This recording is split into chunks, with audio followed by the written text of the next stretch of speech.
Hey all, Pete here. I'm out in the garage today and I'm making some snares, and I wasn't going to do any videos about making snares or things like that because when I started this channel I was mainly interested in talking about long spring trapping, but I'm kind of bored and I can't really make any more like how-to trapping videos till this fall when I'm out in the field. There were some I didn't make last year mainly because I was usually by myself. So I do have some more videos coming this fall on some dirt holes and some different sets I like to make for coyotes and stuff like that. I did get a lot of water videos made, but I was thinking, I was remembering when I started making my own snares instead of buying them, and I figured it out, but it would have been nice to watch a short video that described step-by-step process and how to make one yourself. There are videos out there that do that. They don't always use the same locks that I do or things like that. So again, you might be using different locks or you might have slightly different regulations in your part of the world. I'm here in Idaho, so I'm going to show you how to make the Coyote snares that I use, and based on Idaho regs for snaring. So the first thing I like to do is I like to cut all my cable ahead of time. So I'm making 75 snares. That's about how many I like to have made to go into the season. I've made few dozen so far, and so I'm obviously there's not 75 cables there. I've made a bunch already, and I cut my cables about 7 to 8 feet. I know some guys cut them shorter, but I'm a big believer in I'd rather have it and not need it than need it and not have it. And 7 to 8 feet, that allows me to do all I need to do with a snare to reach where it needs to reach and still connect to an anchor. So I like to cut my cable 7 to 8 feet. I buy Korean cable. I don't buy Chinese cable. Chinese cable sucks. It frays really easy and breaks really easy. And for coyotes, I use 7x7 3/32. Last year I tried 5/64 against my better judgment, but a friend of mine was trying it, and so we bought some together in bulk, and I had probably 10 cables break or chew outs from coyotes, and I went back to 3/32 7x7, and so cut them about 8 feet. The first thing I do is I put the double ferrule on the end. This is going to be the anchor end of the snare. And I like to leave a little bit of cable coming out on the other side. I hammer these down. I don't use a crimper because I don't want to spend all the money for a table crimper.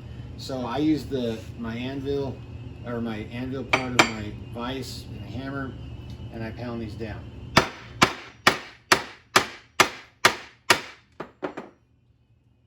That's plenty strong. That's not going to break out or anything.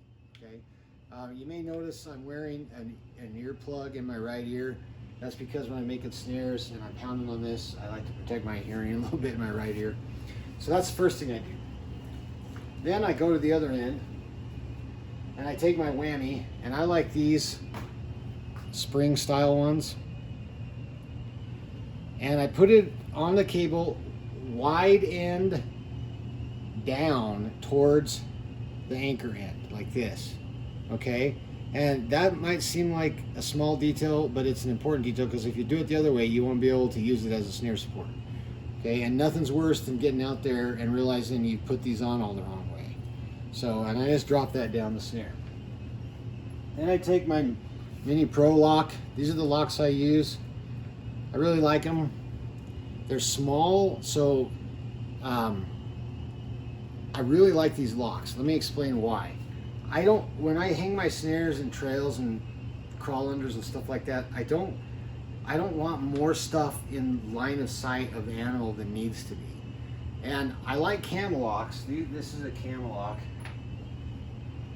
I'm not opposed to cam locks, and I've used cam locks, and my wolf snares have cam locks on them, but I had no problems with these locks, and they're small. They're low profile. and they're easy to hide behind just one little twig or something, as opposed to a bigger cam lock or a washer lock or something. So I slide there's this flat side of the cam lock, or of the mini lock. That's the side I start my cable through, and it comes out through the crack there. And then I pull some cable through. Next is my breakaway. And in Idaho, you're required to have breakaways on your snares, Coyote snares, of 285 pounds or less. And the idea behind a breakaway is if a cow steps in your snare, or an elk or something, that 285 pounds of pull weight, of pull pressure, will straighten this J hook out, and the snare will unhook. And that's true with cows. Absolutely, that's happened to me several times. I'm not so convinced it's true with deer. I've had deer with their feet in my snare, and I've had to cut the cable. If you catch a deer around the neck, you're probably going to be having deer for dinner, because they won't break this. But anyway, I use J hook breakaways. I do not like the S hook breakaways. I have had coyotes straighten S hook breakaways. I do not like them. I recommend you use the J hook. Now, if you use the S hooks, that's fine. I'm just saying I recommend those. And I put that on with the hook going through towards the flat end, towards the anchor end of the snare. Okay? All right. Then I'm just going to take my regular trapping pliers, and I'm just going to close that. Why do you could thread it on there the other way too if you wanted to. I'm going to close that a little bit more. You could thread it on there the other way too if you wanted to. But the reason I do it this way is because when the snare's complete, it kind of holds everything up out of the way, and I like that. So then I've got that through. Now I'm going to take this end of the snare, and I'm going to thread it through the bottom of the breakaway, just like that. Now, the last thing you have to put on here is I use just a little nut.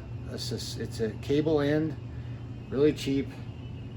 Get them at Southern Snares is where I buy most of my snare supplies. Put it on the end. Hammer that down. Now, you can see the cable sticking out just a little bit.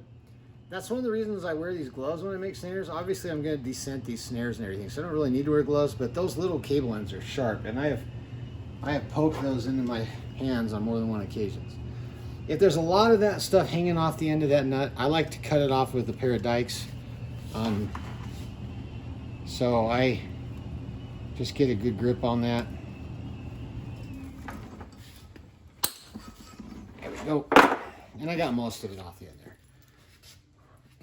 And that's what you're left with. Now see how this kind of holds this up out of the way? That's what I like. If you do it the other way, then it hangs inward. And I don't like that. This makes it easier for me to load the snare. Now, I always check my snare after I make it. Yep, looks good. But I don't load these right now. I load them in the field before I set them.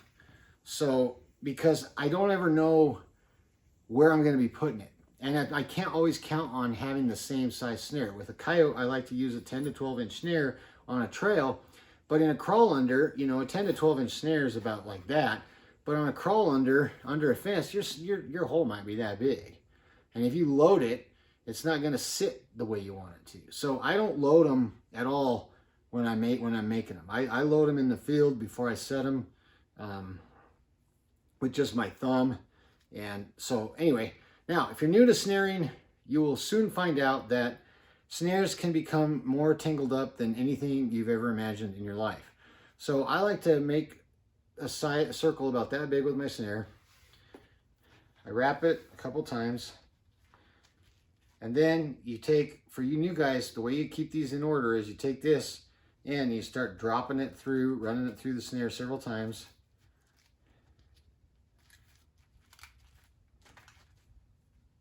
And you're left with this. And that's your completed snare. Okay? Then what I do is I throw them into a 5-gallon bucket down here. And once I get, you know, like a few dozen made, what I'll do is I'll take some really cheap, heavy-duty Dawn dish soap, squirt some in there, and then I run my tea kettle on the stove till it's boiling, and I pour boiling water in there, swish it up real good, and let it sit for a couple hours just to get any grease off. I don't boil my snares. I think that weakens the cable. So I degrease it. I can also use Super Clean, which I've shown in my other videos. It's that big purple bottle. You can get it at auto parts stores or at Walmart, but I don't like to go to Walmart, so I get it at auto parts stores. You can use a little Super Clean and some water to degrease them as well. I like to use hot water.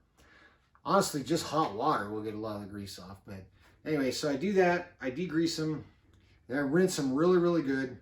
And then I take about half a box of baking soda and throw it in the bucket after all the soap's out. And I put hot water in there again, and I let it sit for another couple hours, 3-4 hours, you know, with baking soda. And that takes a little bit of the shine off of them. You don't need to boil them for an hour or anything. You really don't. So I throw that in there, let that take some of the shine off of them. And then I hang them all out on this tree in my backyard for a couple weeks just to weather them just a little bit more. Then I paint them, and I do paint my snares. I use 2 colors mainly. I use this one by Rust-Oleum, which is basically called Army Green, but out in the sagebrush in Idaho, this disappears. It absolutely disappears. Like, I had snares on trails out there, and I'm walking along, and I'm like, I swear I had a snare right here, and I look down, and it's on my leg. I mean, this just disappears out there. I love it. And then I use this, the tan or khaki. This is great out in cheap brush, ditch banks, fence lines, at crawl unders and stuff like that. It's good because it blends in with the little brush that grows along the edge, bottom edges of fences, things like that. And a lot of times with crawl unders, I won't paint all my snares. A lot of times I don't even use painted snares or crawl unders because they're wired, you know, they look like wire and smell like wire, just like the fence does. But those are the 2 colors I use the most. Sometimes I use brown, so I'll probably paint, most of my 75 snares will be painted these colors. I'll maybe paint about 5 or 6 brown, and I'll probably paint 3 or 4 or 5 black. And those are snares that I put on trails that don't have a lot of brush, that coyotes are running at night, where I want to put a snare there, but it's, you know, it can't really blend it to anything, and they're really only running it at night, so I'll put a black snare on there. And then I'll leave about 10 or 15 unpainted for crawl unders. And so I'll paint them, and I just hang them all down off of a stick, and I just, from a distance, kind of overspray them for painting. I don't get a lot of thick paint on there, just kind of overspray them. And then I leave them out for about 3 weeks, and then I individually bag them in plastic bags, and then they go in one of my snare totes, and it keeps them separate, keeps them from getting tangled up, keeps them scent free. And then I save these after I set my snares in my pocket. I bring them home and use them to pick up dog poop, so I don't waste time to leave them out in the wilderness. Anyway, that's how I construct my Coyote snares. I like the mini locks, like I said. I like the Hook Breakaways. And it works well for me. So appreciate you watching. If you like my videos, subscribe. Remember, God is great, guns are good, freedom is precious. I'll see you next time.